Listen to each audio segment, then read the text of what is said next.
Raj K ಕೃಷ್ಣನ ಜೊತೆ ನಮ್ಮ ವಂಶಿ ಡೇಟ್ ಫಿಕ್ಸ್ ಆಗಿದೆ. ಕೃಷ್ಣ ವಂಶಿ ಮಾರ್ಚ್ 2ರಿಂದ ರಾತ್ರಿ 9:30ಕ್ಕೆ ನಿಮ್ಮ ಉದಯ ಟಿವಿಯಲ್ಲಿ. ತುಂಬಾ ಪ್ರೀತಿ ತೋರಿಸ್ಕೊಂಡು ಓ ಕದ್ದು ಕೇಳಿಸ್ಕೊಂಡ್ಯಾ? ಹಾಗೆ ಅನ್ಕೊಳ್ಳಿ. ಕದ್ದು ಮುಚ್ಚಿ ನಡೆಯೋದ್ನ ಕದ್ದೇ ಕೇಳಿಸ್ಕೋಬೇಕು.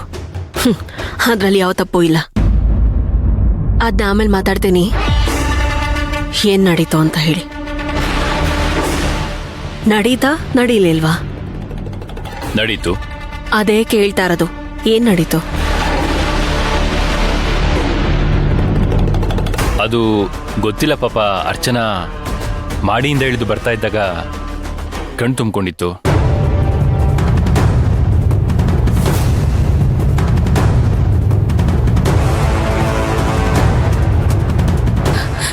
ಸಾರಿ.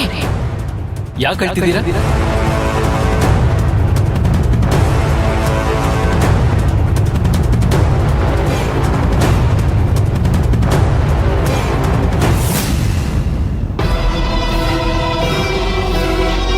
ಹಲೋ, ಏನ್ ಬೆದ್ರಿ ಬೊಂಬೆ ತರ ನಿಂತ್ಬಿಟ್ಟಲ್ಲ? ನಡೆದಿದ್ದ ವಿಷಯ ಕೇಳಿ ನಿಂಗೂ ಶಾಕ್ ಆಯ್ತಾ? ನನ್ ಯಾಕ್ರಿ ಶಾಕ್ ಆಗ್ಬೇಕು? ಅವಳ ಹತ್ರ ಏನು ನಕ್ರೆ ಏನು? ಆ ವಿಷಯ ಬಿಟ್ಟಾಕಿ ನನ್ಗೆ ಅರ್ಜೆಂಟಾಗಿ 10 ಲಕ್ಷ ಬೇಕು. ನಾಳೆ ಸಾಯಂಕಾಲದಷ್ಟರಲ್ಲಿ ರೆಡಿ ಮಾಡಿ. ಏನು 10 ಲಕ್ಷನಾ? ಏನ್ ಅನ್ಕೊಂಡಿದ್ಯಾ ನನ್ನ? 10 ಲಕ್ಷ ಬೇಕು ಅಂತ ಅಷ್ಟು ಸುಲಭವಾಗಿ ಕೇಳ್ತಿದ್ಯಲ್ಲ. ನನ್ನಿಂದ ಆಗಲ್ಲ. ಹೀಗೆ ಇದ್ದಕ್ಕಿದ್ದಾಗ ಕೇಳಿದ್ರೆ ಎಲ್ಲಿಂದ ತಂದ್ಕೊಡೋದು?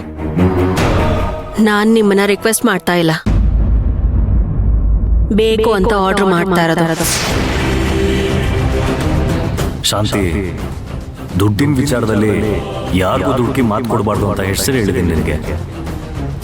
ಈಗ ನಿಮ್ಮ ಅಮ್ಮನ ಕಳಿಸೋ 35,000 ಮುಖ್ಯನಾ ಅಥವಾ ನಿನ್ ಗಂಡನ್ ಬೇಕಾಗಿರೋ 12 ಲಕ್ಷ ಮುಖ್ಯನಾ? ಆರ್ಡರ್ಗೂ ರಿಕ್ವೆಸ್ಟ್ಗೂ ತುಂಬಾ ವ್ಯತ್ಯಾಸ ಇದೆ, ಗೊತ್ತು ತಾನೆ? 10 ಲಕ್ಷನ ಅರೇಂಜ್ ಮಾಡಬೇಕು, ಮಾಡ್ತೀರಾ? ಇಲ್ಲ ಅಂದ್ರೆ ನಿಮ್ಮ ಅರ್ಚನನ್ನ ಕೇಳಿ ಅಕೌಂಟಿಂದ ಡ್ರಾ ಮಾಡಿಸಿ. ಅವಳ ಮೇಲೆ ತುಂಬಾ ಕನಿಕರ ತೋರಿಸ್ತಿರಲ್ಲ ಪಾಪ ಅಂತ.